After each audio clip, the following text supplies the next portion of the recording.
Prediksi yang baik adalah ketika kita ikut merencanakan. Siapa sangka, yatim piatu sejak umur 6 tahun ini akan menjadi salah satu tokoh pergerakan yang konsisten memperjuangkan demokrasi dan keadilan sosial di Indonesia. Sejak ditinggal kedua orang tuanya, ia harus hijrah ke Jawa dengan menempuh perjalanan yang jauh sekali. Berhari-hari menyeberang laut, tidur di geladak kapal agar bisa sampai ke Bogor untuk tinggal bersama neneknya. Dia adalah Rizal Ramli. Yatim piatu sejak usia 3 tahun itu sudah pandai membaca berkat didikan ibunya yang seorang guru dan ayahnya seorang asisten wedana. Rizal kecil pun sudah mulai belajar hidup mandiri. Ia sering diajak sang nenek pergi ke pasar. Ia juga membantu memelihara ternak ayam sang nenek. Di sela waktu senggangnya, berkat kemampuan membaca, Rizal selalu membacakan koran untuk sang nenek. Kebiasaan inilah salah satu yang mendorong Rizal sejak kecil menjadi gemar baca buku. Bagi Rizal, dengan membaca buku, ia bisa berdialog dengan tokoh-tokoh besar di dunia. Selepas SMA tahun 1973, sosok yang sejak kecil mengidolakan Albert Einstein ini melanjutkan studi di Institut Teknologi Bandung, jurusan fisika. Selain aktif berorganisasi, untuk membayar kuliah dan membiayai hidup sehari-hari, Rizal Ramli bekerja di sebuah percetakan dan penerjemah bahasa Inggris. Pada tingkat 2 di ITB, Rizal Ramli mendapatkan hadiah dari kompetisi menulis untuk berkunjung dan kursus singkat di Jepang selama 1 bulan. Rizal Ramli mengambil ASEAN Study di Universitas Sophia Tokyo, Jepang. Sepulang dari Jepang, Rizal bertanya-tanya, mengapa Jepang yang daerahnya 2/3 terdiri tanah bebatuan bisa lebih maju dan berkembang daripada Indonesia yang subur dan kaya raya. Ia menceritakan pengalaman yang diperolehnya di Jepang kepada sahabat karibnya, Irzadi Mirwan, yang biasa ia panggil Adi. Karena penasarannya itu, Rizal dan Adi akhirnya ambil waktu liburan mereka untuk berkeliling Indonesia agar bisa mengenal kehidupan rakyat Indonesia secara langsung. Akhirnya, sepulang dari perjalanannya itu, Rizal mendorong kawan-kawannya di Dewan Mahasiswa ITB untuk memulai gerakan anti kebodohan pada tahun 1976. Gayung pun bersambut, dukungan mengalir dari sang penyair W.S. Rendra dengan sajak Sebatang Lisong. Selain itu, sutradara beken era itu, Syuman Jaya, yang membuat film berjudul Yang Muda Yang Bercinta.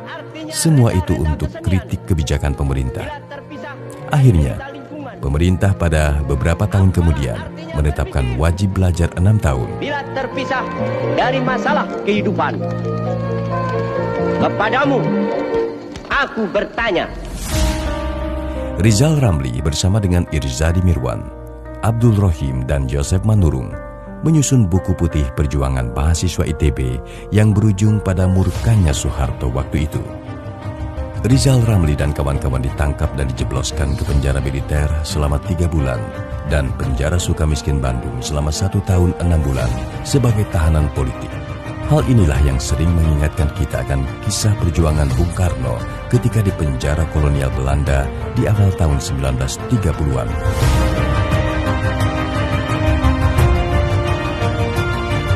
Selepas dari penjara, Rizal Ramli melanjutkan studi ke Boston University, mengambil jurusan ekonomi, dan meraih gelar doktor dari Boston University. Tiba kembali di Indonesia, Rizal Ramli mendirikan sebuah lembaga think tank yang diberi nama Econet Advisory Group. Bersama dengan lembaga barunya, Rizal Ramli melakukan evaluasi kebijakan ekonomi pemerintah Orde Baru. Tak ayal, ketika ia dipercaya oleh Presiden Gus Dur duduk dalam kabinetnya, kebijakan Rizal Ramli menorehkan berbagai prestasi. Saat dipercaya menjadi ketua tim Kepres 133 tahun 2000, Rizal Ramli berubah penerimaan dana off budget menjadi on budget di Bulog. Memangkas rekening Bulog dari 117 menjadi 9 rekening, sehingga di era Rizal Ramli, Bulog surplus 5 triliun rupiah. Rizal Ramli juga meningkatkan pembelian gabah petani, bukan beras. Bulog tidak melakukan impor beras demi meningkatkan pendapatan petani. Pada tahun 2001, Rizal Ramli juga melakukan pembenahan PT Dirgantara Indonesia, PTDI. Ia juga menyelamatkan PLN dari kebangkrutan dengan tanpa utang dan berhasil menaikkan aset dari minus 9 triliun rupiah ke 214 triliun rupiah melalui revaluasi aset PLN. Hal itu merupakan pertama dalam sejarah menyelamatkan BUMN tanpa menambah beban utang negara. Dan yang jelas, rakyat terhindar dari pembayaran tarif dasar listrik yang jauh lebih mahal. Rizal Ramli bersama dengan Kwik Kian Gi di era pemerintahan Gus Dur juga berhasil mengangkat pertumbuhan ekonomi dengan tanpa utang, bahkan neto. Pada saat pemerintahan Susilo Bambang Yudhoyono tahun 2006-2008, ketika menjabat sebagai Komisaris Utama PT Semen Gresik Tbk, Rizal Ramli mampu membangkitkan Semen Gresik sebagai salah satu BUMN terbaik dengan peringkat ke-7, meningkatkan keuntungan dari 800 miliar rupiah menjadi 3,2 triliun rupiah dalam 2 tahun dan mendapatkan banyak penghargaan. Ketika dipercaya oleh Presiden Jokowi untuk menjabat Menko Maritim dan Sumber Daya sejak Agustus 2015 hingga Juli 2016, Rizal Ramli juga menorehkan berbagai prestasi yang kini dapat dikonfirmasi secara langsung oleh publik. Jurus Raja Wali Ngepret Rizal Ramli dilakukan untuk membangun transformasi kebijakan dan mewujudkan revolusi mental, berhasil membuka pandangan publik atas beberapa praktek keliru kebijakan di sektor strategis nasional seperti Freeport, Blok Masela, proyek listrik 35.000 MW, Garuda Indonesia, dan Pelabuhan Indonesia. Sementara itu, jurus Raja Wali Bangkit Rizal Ramli dilakukan untuk mewujudkan visi Trisakti dan program aksi Nawacita.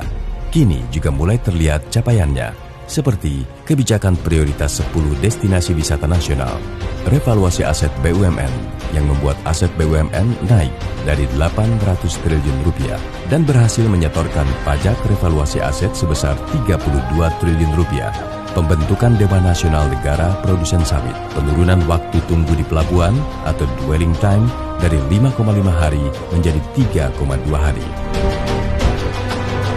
Begitulah jejak langkah Rizal Ramli. Ada kisah haru, ada inspirasi, ada spirit, ada optimisme dan muncullah harapan. Dan tidak ada ruang untuk pesimisme baginya.